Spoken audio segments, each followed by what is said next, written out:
ఈ నెల 13, 14, 15, 16 సంక్రాంతి పండుగ సందర్భంగా లాస్ట్ ఇయర్ కొద్దిగా ట్రాఫిక్ లో జామ్ అయి కొన్ని గంటల పాటు ట్రాఫిక్ స్తంభించడం జరిగింది. ఎందుకంటే రోడ్ లో దాదాపు 17 యాక్సిడెంట్స్ ఫైట్లు 300 కోట్లతో నేనే ఎంపీగా ఉన్నప్పుడు శాంక్షన్ చేపిస్తే ఆ వర్క్స్ అన్ని కూడా స్టార్ట్ అయ్యి దాంతో పాటు మధ్య మధ్యలో బాటిల్ లెక్స్ ఉండడం, రోడ్డు మీద హైవే మీద సిటీలో ఎల్బీ నగర్ గానీ, పనామా గోడౌన్ గానీ, ఆయత్నగర్ లో అటు అబ్దుల్లాపూర్ మెట్, తూప్రాన్ గానీ మొదలు పెడితే విజయవాడ వరకు కంప్లీట్ గా గంటలు ఇలా లక్షల వెహికల్, దాదాపు మా లెక్క ప్రకారం 10 లక్షల వెహికల్స్ పోయినసారి 9,97,000 వెహికల్స్ హైదరాబాద్ కి private vehicles other than private buses, కార్లు, 600 ట్రైన్లు కాక పోయినట్టు లెక్కలు ఉన్నాయి. దాని అందుకని అడ్వాన్స్ గా ఈ రోజు ఉదయం 9 గంటలకు వెళ్లి రివ్యూ చేస్తూ నేషనల్ హైవే ఆర్ఓస్, మా స్పెషల్ చీఫ్ సెక్రటరీ వికాస్ రాజు గారు, సూర్యాపేట, నల్గొండ, భువనగిరి, రంగారెడ్డి జిల్లా జాయింట్ కలెక్టర్ గారు రావడం జరిగింది. మిగిలిన 3 జిల్లాల కలెక్టర్లు, ఎస్పీలు, మొట్టమొదటిసారి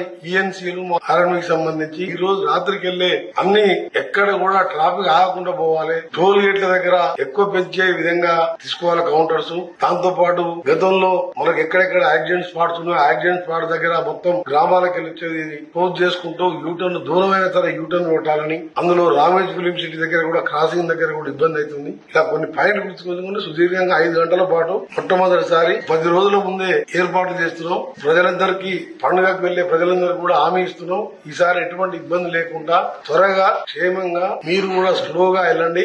అన్ని వసతులు ఏర్పాటు చేస్తున్నాం. అంబులెన్స్లు, క్రేన్స్, డాక్టర్స్ మధ్యలో, ఎందుకంటే ఎవరైనా పెద్దవాళ్ళు లేట్ అయినా గానీ. ఇంకొకటి ముఖ్యమైనది, మా ఆర్ఎన్బి స్పెషల్ చీఫ్ సెక్రటరీ గారే ట్రాన్స్పోర్ట్ సెక్రటరీ కాబట్టి ఆయన ద్వారా ట్రాన్స్పోర్ట్ కమిషనర్ ద్వారా అక్కడ నల్గొండ, చౌటుప్పల్ ఆ ఏరియాలో చాలా ఇండస్ట్రీస్ ఉన్నాయి. హెవీ వెహికల్స్ ఏవి లేకుండా 8th, 9th, 10th, 11th ఈ 4 రోజులు హెవీ వెహికల్స్ అవి ఎవరు కూడా ఇండస్ట్రీ వాళ్ళు ఆ వెహికల్స్ బయటికి పంపకుండా త్వరగా చేరుకునే విధంగా అన్ని ఏర్పాటు చేయడం జరిగింది. మళ్ళీ రిటర్న్ లో వచ్చేటప్పుడు కూడా తీసుకోవాల్సిన చర్యలు గానీ, ఇది ఫస్ట్ టైం ఆర్ఎన్బి డిపార్ట్మెంట్ ఎప్పుడు కూడా ఇలాంటి మీటింగ్ అన్ని ఏర్పాటు చేసి ఇంక్లూడింగ్ క్రేన్లతో సహా ఎన్ని కిలోమీటర్లకు క్రేన్ పెట్టారు.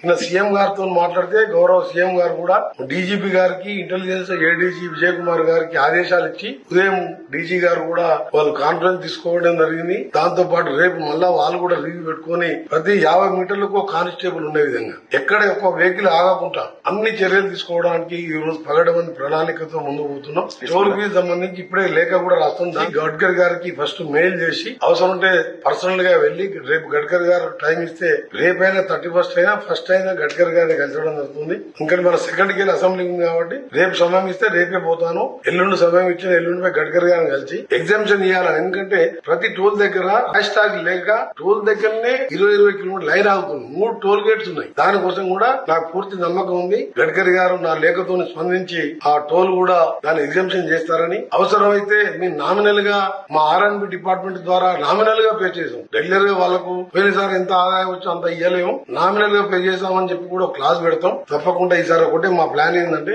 లాస్ట్ టైం రిపీట్ కాకుండా నేను ముఖ్యమంత్రి గారు ఆలోచించుకొని నిన్న డీజీపీ గారితో మాట్లాడి ఇవాళ 5 గంటలు రివ్యూ పెట్టుకుని వనస్థలపురం, ఆయత్నగర్ గానీ, ఇక్కడ ఎల్బీ నగర్ లో గానీ ఎవరు కూడా నేషనల్ హైవే ప్లేస్ లో మీరు వెహికల్స్ ఆపినా, పార్కింగ్ లేని దగ్గర పార్కింగ్ పెట్టినా దాని మీద చాలన్ లేయడం, బండి సీజ్ చేయడం జరుగుతుంది. ఎవరు కూడా రోడ్ల మీద వెహికల్స్ ఆపొద్దని. గ్రామాలలో కూడా చిట్యాల, చౌటుప్పల్, ఆకటిపల్లి, సూర్యాపేట లాంటి ప్రాంతాల్లో కూడా మీరు హైవేల మీద, రోడ్ల మీద పార్కింగ్ ఎవరు చేయొద్దు ప్రైవేట్ వెహికల్స్ అని కూడా దాని మీద కూడా పోలీసు వాళ్ళు ఎమ్మడే సీజ్ చేసి ఆర్డర్ వాళ్ళకి ఆదేశాలు ఇవ్వడం జరిగింది. అందరికి కూడా మధ్య మధ్యలో ఎలాంటి ఫెసిలిటీస్ కావాలన్నా చేయడానికి ఈ ఫైరీగా సంబంధించిన కానివ్వండి, క్రేన్స్ గానీ, ఇప్పుడే చెప్పినట్టు అంబులెన్సులు ఎవరి 20-30 కిలోమీటర్లకు ఒక 108 అంబులెన్స్ కానివ్వండి, దాదాపు 2000 మంది కానిస్టేబుల్ కావాలని చెప్పి టీజీ గారిని కోరడం జరిగింది. పొద్దున ఉదయం వాళ్ళు కూడా ఆఫీసర్లతో మాట్లాడడం జరిగింది. తప్పకుండా ఈసారి మా ప్రభుత్వం ఇబ్బంది లేకుండా చేస్తుందని చెప్పి మీ అందరు కూడా నూతన సంవత్సర సంక్రాంతికి వెళ్లే వాళ్ళందరూ కూడా ముందుగా అడ్వాన్స్ గా సంక్రాంతి శుభాకాంక్షలు తెలియజేసుకుంటూ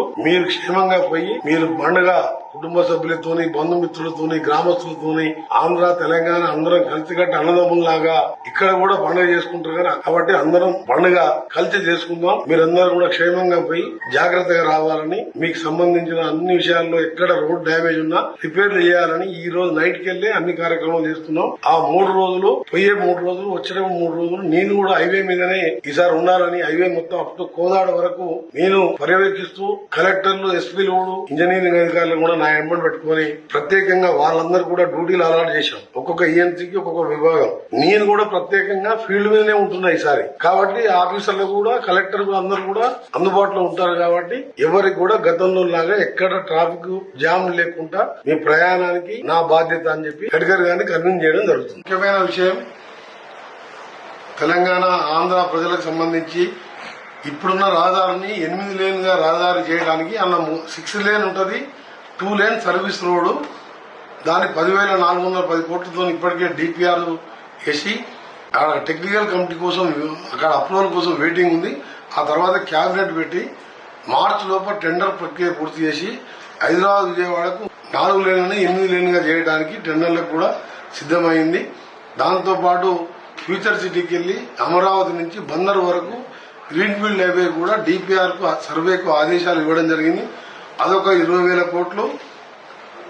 విభజన చట్టం ప్రకారం హైదరాబాద్ విజయవాడకు హై స్పీడ్ వేస్తానని చెప్పి ఆ రోజు విభజన చట్టంలో ప్రధాని మన్మోహన్ సింగ్ గారు రాజ్యసభలో లోక్సభలో ప్రకటించిన ఆ రైలు మార్గం కూడా కేంద్రం సుముఖంగా ఉన్నది. దాన్ని కూడా త్వరగా ప్రారంభించడానికి చర్యలు తీసుకుంటున్నాం. మొట్టమొదట హైదరాబాద్ విజయవాడ 8 లేన్ వర్క్ మాత్రం ఏప్రిల్ నుంచి ఆ పనులు కూడా మొదలైతే వచ్చే సంక్రాంతి నాటికి సగం ఇబ్బందులు వెళ్ళిపోయి 8 లేన్ గా చేస్తే ఫ్లైట్ ఎక్కే అవసరం లేదు, ట్రైన్ ఎక్కే అవసరం లేదు. 2.5 గంటల్లో విజయవాడ చేరుకునే విధంగా ఈ రోడ్డు నిర్మాణానికి నేను మినిస్టర్ అయిన కానించి ఎంపీ ఉన్నప్పటికీ ఎండబడుతున్నాను. అది త్వరగా పూర్తి చేపిస్తానని 2 రాష్ట్రాల ప్రజలకు తెలియజేస్తున్నాను.